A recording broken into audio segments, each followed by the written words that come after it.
Hello student, আমি তোমাদের সামনে আবার উপস্থিত হয়েছি আমাদের প্রতিসারক ষষ্ঠ অধ্যায়ের গাণিতিক সমস্যাগুলি সমস্যা 2 লেকচার 13 নিয়ে।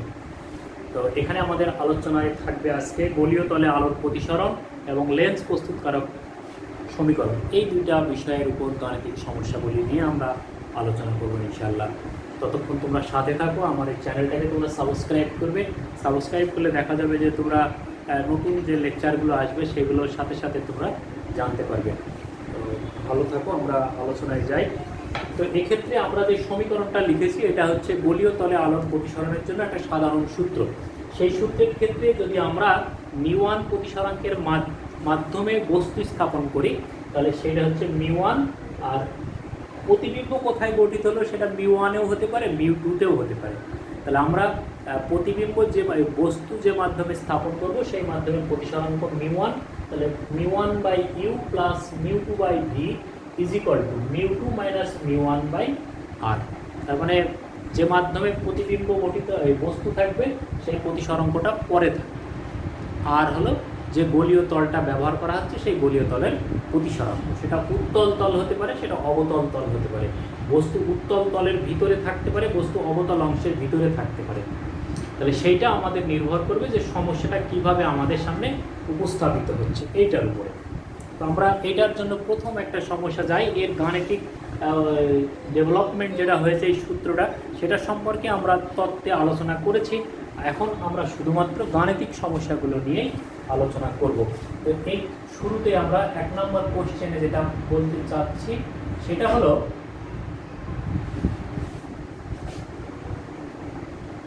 যদি এইটা দেখা যায়, এই লাল লেখাটা যদি আমাদের প্রশ্ন হয়,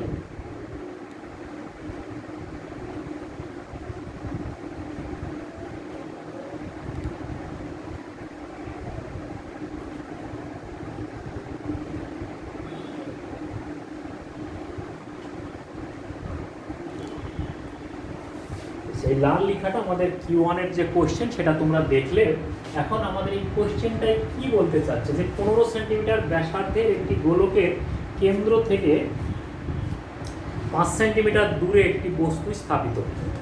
15 সেন্টিমিটার ব্যাসার্ধের একটা গোলক, সেই গোলকের কেন্দ্র থেকে 5 সেন্টিমিটার দূরে একটা লক্ষ্য বস্তু স্থাপিত, প্রধান অক্ষের উপরে অবশ্যই এটা। তাহলে ওই বস্তুটাকে প্রধান অক্ষের উপর অবস্থিত একজন দর্শক কিভাবে দেখবে, যে আমরা এরকম যদি দেখি যে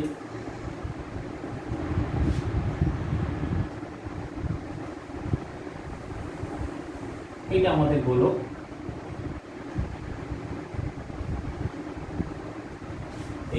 এই গোলকের প্রতিসরাঙ্ক দেওয়া আছে হলো 4/3। এটা যে গোলক, সেই গোলকের যে মাধ্যম, সেই মাধ্যমের প্রতিসরাঙ্ক দেওয়া আছে। যেহেতু বস্তু এখানে আছে তাহলে এটা μ1 সমান হচ্ছে 4/3। এটা হলে প্রধান অক্ষ। এইটা যদি কেন্দ্র হয় সি বিন্দু, তাহলে এইটা হলো ব্যাসার্ধ। তাহলে ব্যাসার্ধ যেহেতু গোলকের ব্যাসার্ধ দেওয়া আছে, তাহলে এটাই হলো ব্যাসার্ধ। তাহলে এই কেন্দ্র থেকে 5 সেন্টিমিটার দূরে এরকম একটা বিন্দুতে আমাদের লক্ষ্যবস্তু স্থাপিত, এই পি বিন্দুতে। তাহলে দর্শক থাকতে পারে, এইখানে থাকতে পারে দর্শক,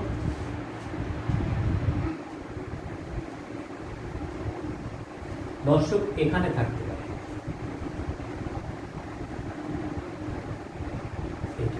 এই বিন্দুটাকে বলছি আমরা O1, অবজেক্ট 1। এই বিন্দুটাকে আমরা বলছি অবজেক্ট 2। প্রথমে আমরা অবজেক্ট 1-এর জন্য দেখি। এখন অবজেক্ট 1-এর জন্য যদি আমরা দেখি, তাহলে এই বস্তু থেকে আলোক রশ্মিটা এই পৃষ্ঠের উপর দিয়ে বের হয়ে এদিকে যাবে। তাহলে এই দূরত্বটুকু হবে আমাদের বস্তু দূরত্ব। আমরা ধরে নেবো যে এখানে খুব নিকটে কোনো বিন্দুতে সে অবস্থান করছে। তাহলে এখান থেকে প্রথমে একটা আলোক রশ্মি এর উপরে আপতিত। তাহলে এইখানে যদি আমরা একটা অভিলম্ব আঁকি, তাহলে অভিলম্বটা কি হবে, কেন্দ্র থেকে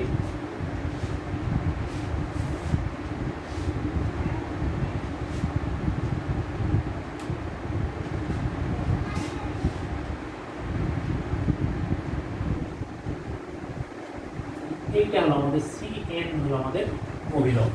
তাহলে আমরা যেটা জানি যে উভয় পক্ষের মাধ্যম হচ্ছে বায়ু, বায়ু বায়ু তাহলে বায়ু যদি হয় তাহলে কি হবে, এই আলোক রশ্মিটা অভিলম্ব থেকে একটু দূরে সরে যাবে, তাহলে অভিলম্ব থেকে দূরে সরে এই বরাবর প্রতিসরিত হবে। তাহলে এই বরাবর যদি প্রতিসরিত হয় তাহলে এটা একটা প্রতিসরিত রশ্মি, এই বরাবর একটা আলোক রশ্মি যদি আপতিত হয় এটা একটা প্রতিসরিত রশ্মি। তাহলে এই দুই প্রতিসরিত রশ্মি হচ্ছে ডাইভার্জিং। তাহলে এরা কখনোই মিলিত হবে না। তাহলে এখন এটাকে আমরা পিছন দিকে যদি বর্ধিত করি তাহলে এই Q1 বিন্দুতে মিলিত। তাহলে Q1 হবে আমাদের পি বিন্দুর একটা প্রতিবিম্ব, যে বিম্বটা এই ফার্স্ট দর্শক দেখতে পাবে। তাহলে এইটাকে আমরা গাণিতিকভাবে কিভাবে দেখাবো, যে এক্ষেত্রে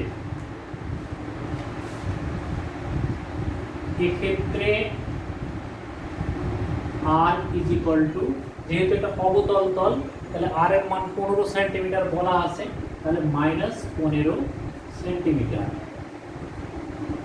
যে প্রশ্নটা আমরা ওই যে খাতায় দেখলাম লাল কালি দিয়ে লেখা ছিল সেই প্রশ্নটার অংশ। আর ইউ সমান কত হবে, ইউ সমান হবে এই ব্যাসার্ধ থেকে 5 সেন্টিমিটার এদিকে আছে, তাহলে এইটুকু হলো কত, 5 সেন্টিমিটার। তাহলে ইউ ইজ ইকুয়াল টু আমরা বলতে পারবো ইউ ইজ ইকুয়াল টু আর মাইনাস 5 সমান হচ্ছে 10 সেন্টিমিটার, যেহেতু আর এর মান 15 সেন্টিমিটার ইউ। এখন আমাদের দেখতে হবে তাহলে μ1, এই মাধ্যমে μ1 তো দেওয়াই আছে, μ1 is equal to 4/3 is equal to, এটাকে আমরা যদি ভেঙে নিই 4/3 1.33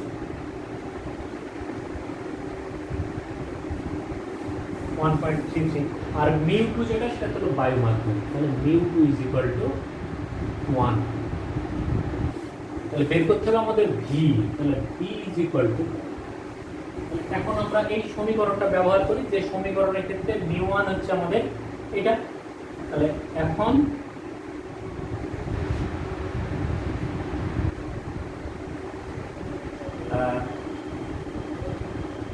তাহলে বস্তু মাধ্যমের প্রতিসরণ হচ্ছে μ1, তাহলে μ1/u plus μ2/v is equal to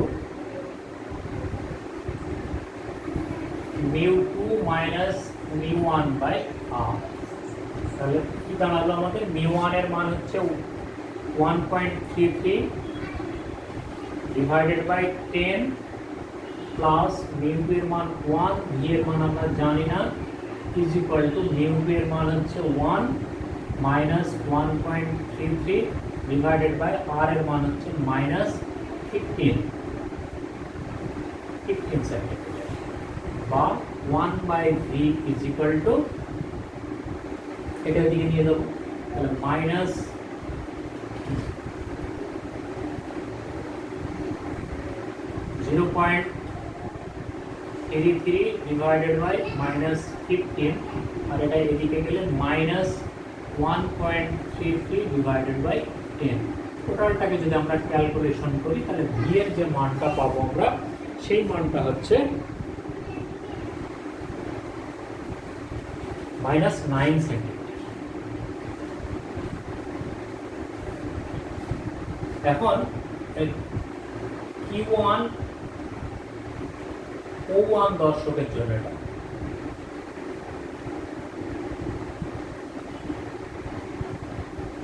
দর্শকের জন্য, তাহলে O1 দর্শক এই একটা অবাস্তব বিম্ব দেখবে, যেটা হচ্ছে তার থেকে -9 সেন্টিমিটার দূরে, অর্থাৎ অবাস্তব দূরে। ওকে, ঠিক একইভাবে Q2 দর্শকের জন্য কি হবে, এটা Q1 O1 দর্শকের জন্য, O1 এর জন্য। তাহলে এখন O2 দর্শকের জন্য কি হবে, O2 দর্শকের জন্য এই আর এর মান তো অবশ্যই -15 সেন্টিমিটার থাকলো, ইউ ইজ ইকুয়াল টু কি হবে, ইউ ইজ ইকুয়াল টু, এই দিক থেকে যখন দেখবে তাহলে এই 15 সাথে 5 যোগ করতে হবে, তাহলে 15 প্লাস 5 সমান হচ্ছে 20 সেন্টিমিটার। আর যে অন্যান্য তথ্যগুলো সেগুলো সবার জন্য একই থাকবে, এইটাই ডিফারেন্স। এখন সমীকরণে যদি এই দুইটা মান জাস্ট এই মানটাকে আমরা ভিন্ন করে বসাই, তাহলে এই ভি এর একটা মান পাওয়া যাবে। সেই ভি এর যে মানটা পাবো আমরা, সেটাই হবে তাহলে আমাদের কিউ ও টু দর্শকের জন্য বিম্বের দূরত্ব। ঠিক আছে, এরকম কিছু ব্যতিক্রম সমস্যা আমাদেরকে মনে রাখতে হবে। এটা অ্যাডমিশন টেস্ট বা আমাদের পরীক্ষার জন্য এখন তো সৃজনশীল যুগে যে প্রশ্নগুলো হয়, এরকম একটা ক্রিয়েটিভ কোশ্চেন থাকে, একটা ঘটনাবহুল প্রশ্ন থাকে। তাহলে এই ঘটনাবহুল প্রশ্নগুলো আমাদেরকে মনে রাখতে হবে।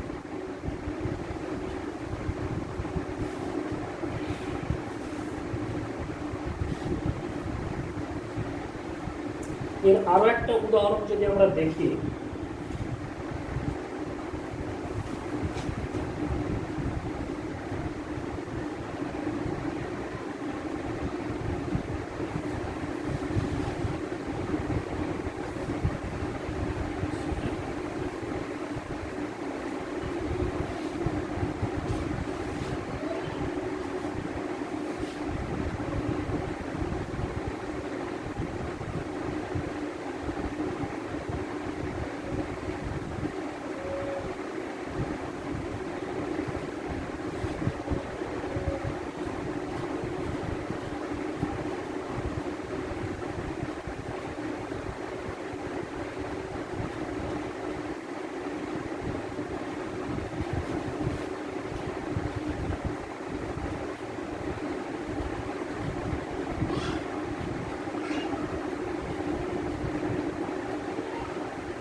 একটা গোলকের ব্যাস হচ্ছে 10 সেন্টিমিটার। সেই 10 সেন্টিমিটার গোলকের একটা পৃষ্ঠের উপর একটা দাগ চিহ্নিত করা আছে, যে কোনো একটা দাগ দেওয়া আছে। তাহলে ওই দাগটাকে তার ব্যাস বরাবর অপর পৃষ্ঠ থেকে একজন দর্শক কোথায় দেখতে পাবে?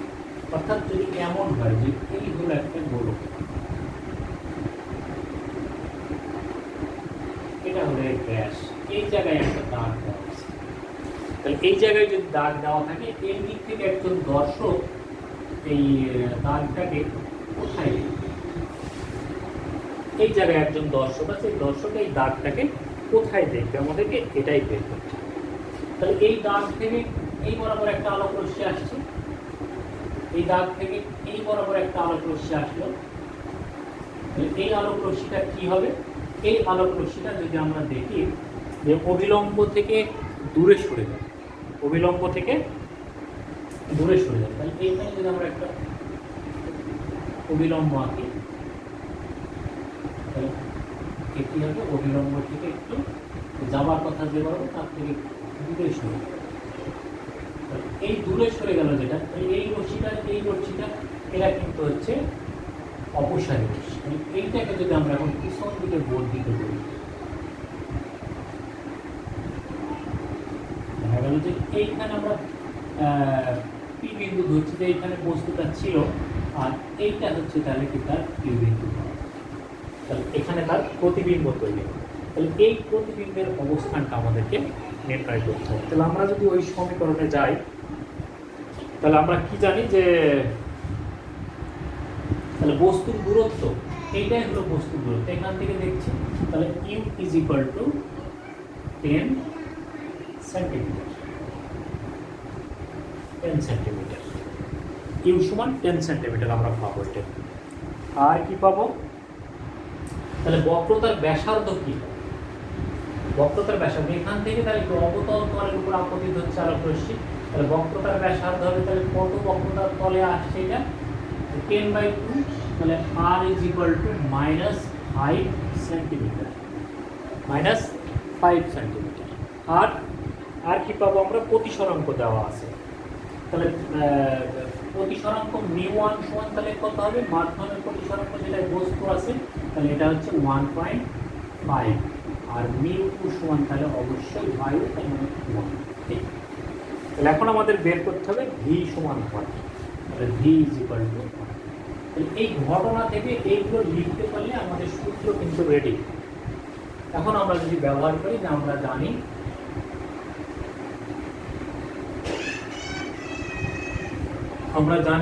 μ2/v plus μ1/u, μ1/u plus μ2/v is equal to μ2 minus μ1/r। এই হলো আমাদের সূত্র, জেনারেল যে সূত্র সেই সূত্রই হলো আমাদের এইটা। তাহলে এখন মানগুলো যদি আমরা বসাই, তাহলে ক্যালকুলেশন করে যেটা পাওয়া যাবে, রেজাল্ট পাওয়া যাবে v এর মান।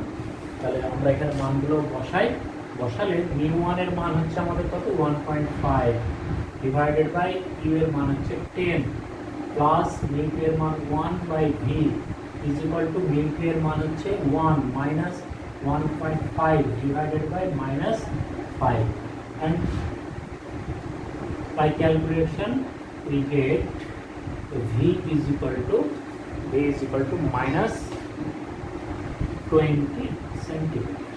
এই ক্যালকুলেশন করি, অর্থাৎ এটা একটা অবাস্তব বিম্ব দেখতে পাবে এবং এখান থেকে 20 সেন্টিমিটার দূরে এই বিন্দুতে যে প্রতিবিম্বটা সৃষ্টি হবে। এইভাবে আমরা গোলীয় তলে প্রতিসরণের ক্ষেত্রে আমাদের যে সমস্যা, সেই সমস্যাগুলো আমরা সমাধান করতে পারি। এখন এমন হতে পারে যে উত্তল পৃষ্ঠে থাকলো বস্তু, থাক সমস্যা নেই, আমাদের শুধুমাত্র কী হবে, এই আর এর মানটা তখন আমাদের প্লাস হয়ে যাবে। যে উত্তল তলে যদি আপতিত হয় তাহলে আর এর মান প্লাস, অবতল তলে যদি আপতিত হয় তাহলে আর এর মান মাইনাস। আর প্রতিসরাঙ্ক যেটা নেব, বস্তু যে মাধ্যমে থাকবে সেটা হলো আমাদের μ1, অপরটা হচ্ছে μ2। এই সেন্সটুকু আমরা যদি কাজে লাগাই তাহলে এই জাতীয় সব অঙ্কগুলোর আমরা খুব সহজভাবে সমাধান করতে পারবো ইনশাআল্লাহ।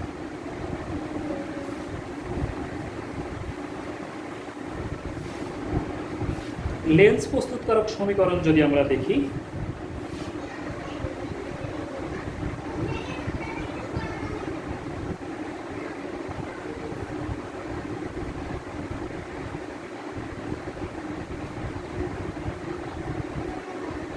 Lenz mega equation, and this equation is 1/f। এইটা শুধু আমরা জেনারেলি জানি যে 1/u প্লাস 1/v। এইটা ইজ ইকুয়াল টু যেটা পাই আমরা, যে এখানে দুইটা বিষয় থাকে। একটা হচ্ছে লেন্সটাকে কোনো একটা মাধ্যমে স্থাপন করা হয়, লেন্সের প্রতিসরাঙ্ক আমরা ধরেছি μl, লেন্সের প্রতিসরাঙ্ক হচ্ছে μl ডিভাইডেড বাই লেন্সটাকে যে মাধ্যমে স্থাপন করা আছে সেটার প্রতিসরাঙ্ক হলো μm minus 1 into 1/r1 minus 1/r2। এইটা হলো আমাদের লেন্স মেকার ইকুয়েশন। এই লেন্স মেকার ইকুয়েশনগুলো ব্যবহার করে আমরা হচ্ছে কিছু অঙ্কের সমাধান করব। তার মধ্যে আমরা প্রথমে একটা অঙ্ক যদি আমরা দেখি, যে এর সমস্যাটা হচ্ছে এমন, বক্রতার প্রথম পৃষ্ঠের বক্রতার ব্যাসার্ধ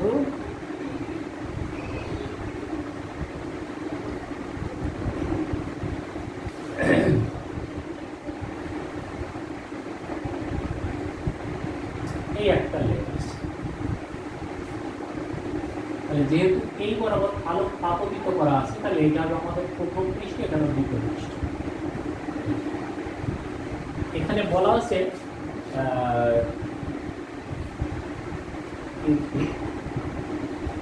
পাশের চিত্রে প্রথম পৃষ্ঠে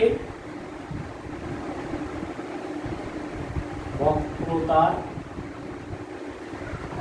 ব্যাসার্ধ, তাহলে এটা যেহেতু উত্তল তল, তাহলে ব্যাসার্ধ R1 সমান হচ্ছে কত? 20 সেন্টিমিটার। আর R2 সমান কত হবে? দ্বিতীয়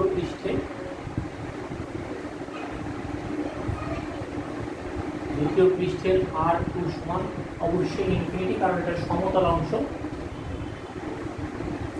উপাদানের প্রতিসরাঙ্ক মিউ ইজ ইকুয়াল টু দেওয়া আছে, তার মানে মিউ এল সমান দেওয়া আছে 1.5। এদিকটা বায়ু, এদিকটা, তার মানে mu m is equal to 1। বলছে এই লেন্সটার ফোকাস দূরত্ব কত, মানে তুল্য ফোকাস, তাহলে ফোকাস দূরত্ব F is equal two, simple একটা বিষয়। এখানে কি দেওয়া আছে এই লেখাটাই হচ্ছে আমাদের সব থেকে গুরুত্বপূর্ণ। তাহলে আমরা জানি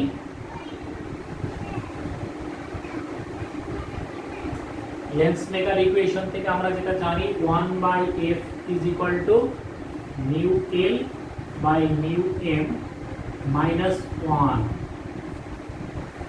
into 1/r1 minus 1/r2। 1/r2 infinity, এটা বাদ মানে 0। 1/r1 এর মান হচ্ছে 20, মিউ এল মিউ এম এর মান আমাদের দেওয়া আছে, এবং এটা ক্যালকুলেশন করলে আমরা এফ এর যে মানটা পাবো সেই মানটা হচ্ছে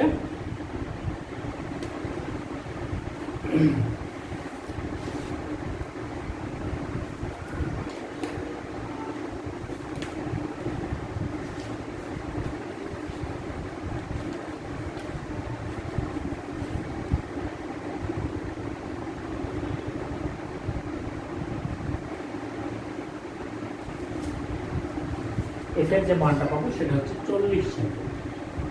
এটা একটু তোমরা হিসাব করে নেবে, তার মানে এটা একটা উত্তল লেন্স হিসাবে। এটা একটা সাধারণ সমস্যার মধ্যে আমরা এটাকে আলোচনা করতে পারি। আর একটা এখন আসছে আমাদের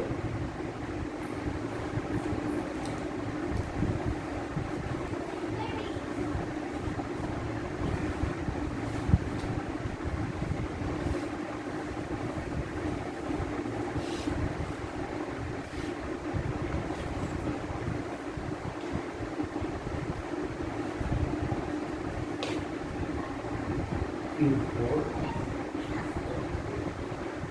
1.5 প্রতিসরাঙ্কের একটি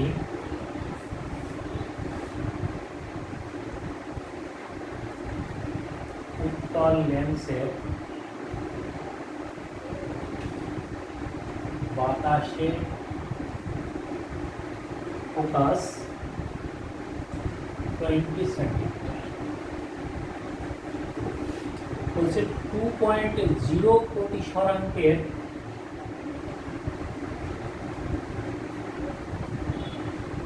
তরলে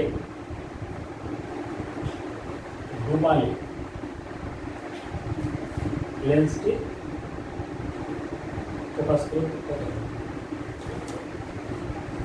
ডুবালে লেন্সটির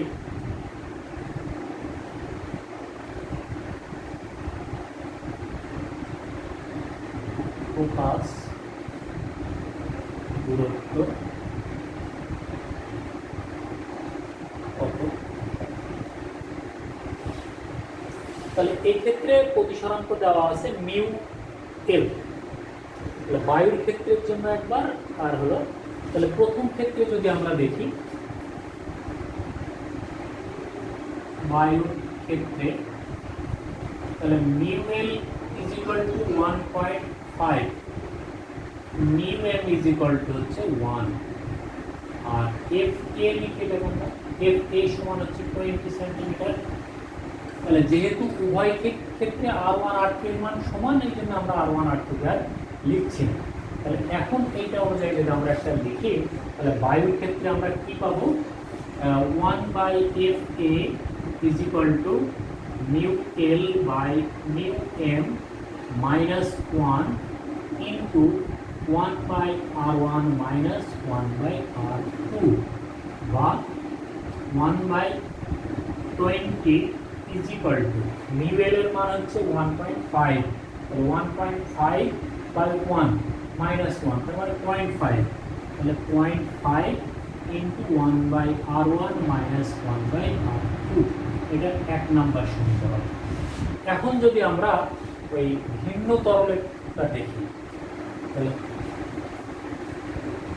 তরলের ক্ষেত্রে তাহলে মিউ এল 1.5 তো আছেই,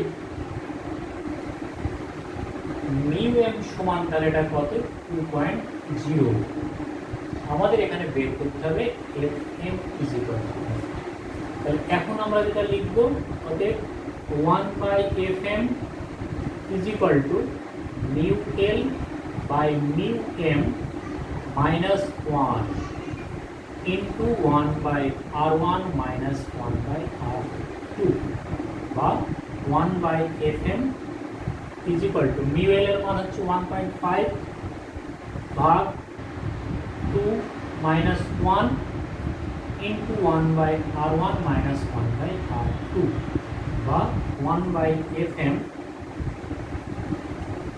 is equal to 1/fm is equal to 1.5 भाग 2 minus 1.25 minus 0.25 1/r1 minus 1/r2। এখন যদি আমরা 1 নম্বরকে 2 নম্বর দিয়ে ভাগ দিই, 1 নম্বর ভাগ 2 নম্বর করি, এখন যদি আমরা 1 নম্বর ভাগ 2 নম্বর করি,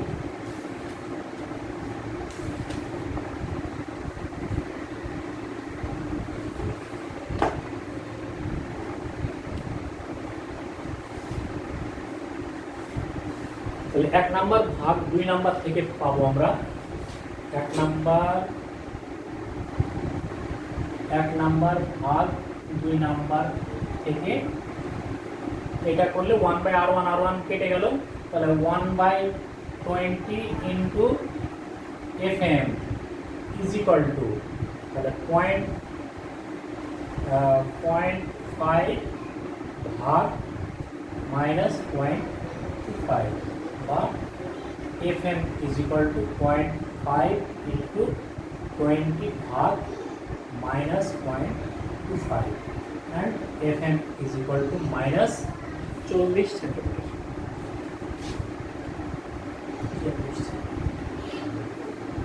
তাহলে এইখানে মজার বিষয় যেটা দাঁড়াচ্ছে যে আমরা বায়ুতে দেখলাম যে বা লেন্সটা ব্যবহার করেছি উত্তল লেন্স, কিন্তু ফোকাস দূরত্ব ওই তরলে যেই বের হচ্ছে -40 সেন্টিমিটার, তার মানে অবতল লেন্স।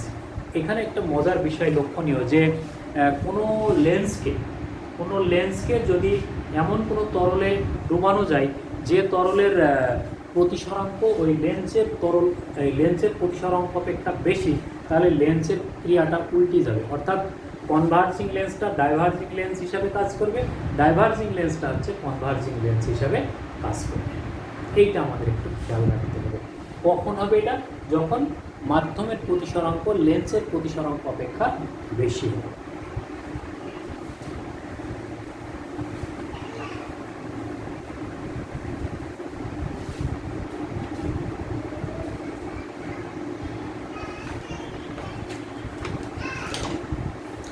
এইটা যদি আমরা একটা উদাহরণের মাধ্যমে দেখতে পারি যে এটা একটা মাধ্যম যার প্রতিসরাঙ্ক মিউ এম, এইখানে একটা গোলক আছে বায়ু বুদবুদ, তাহলে এটার প্রতিসরাঙ্ক হচ্ছে আমাদের মিউ এম। তাহলে এইখানে যদি কিছু আলোক রশ্মি আপতিত হয় তাহলে সে কোন দিকে যাবে এই আলোক রশ্মিগুলো? তাহলে দেখা যাচ্ছে এই আলোক রশ্মিগুলো এইটা এই দিকে গেল। এখানে যদি আমরা একটা লম্ব আঁকি, তাহলে যেহেতু এই মাধ্যমটা ঘন, তাহলে অভিলম্বের দিকে দেখে এই দিকে যাবে। এটাকে যদি দেখে এটা অভিলম্ব থেকে দূরে সরে যাবে, এটা আরও দূরে সরে যাবে। যদি আমরা একটা এই গাছের দিকে এগিয়ে আসবে, এটা যদি সোজা যায় তাহলে সোজা, তাহলে দেখা যাচ্ছে যে এই বায়ু বুদবুদটা তাহলে পানিতে অবস্থিত বায়ু বুদবুদ, পানিতে অবস্থিত বায়ু বুদবুদ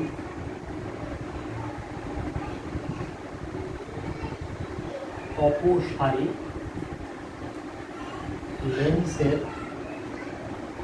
ন্যায় আচরণ করে। কারণ কি? কারণ mu L is less than mu M. যদি উল্টাটা হতো তাহলে কনভার্জিং ক্রিয়া পেতাম আমরা। তাহলে এটাও কিন্তু আমাদের এই অঙ্কটারই আরেকটা প্রমাণ বুঝতে পারছি আমরা যে যেমন কোনো তরলে যদি আমরা ডুবাই, যে তরলের প্রতিসরাঙ্ক ওই লেন্সের প্রতিসরাঙ্ক অপেক্ষা বেশি, তাহলে তার ক্রিয়া উল্টিয়ে যাবে, অর্থাৎ উত্তল অবতলের ন্যায় আচরণ করবে, অবতল উত্তলের ন্যায় আচরণ করবে। তো এগুলো জাস্ট আমি কয়েকটা অঙ্কের নমুনা দেখালাম। এই নিয়মের অঙ্কগুলো তোমরা বাসায় করবে এবং সেখান থেকে যে সমাধানগুলো পাবে সেইগুলো ব্যবহার করে আমরা অন্যগুলো করতে পারবো। তো এই নমুনাগুলো ব্যবহার করে আমরা দেখা গেলো সৃজনশীল প্রশ্নগুলোরও সমাধান করতে পারি। তো তোমরা ভালো থাকো, সুখে থাকো, ভালোভাবে এইগুলোকে অঙ্কগুলো করো, বাসায় থাকো।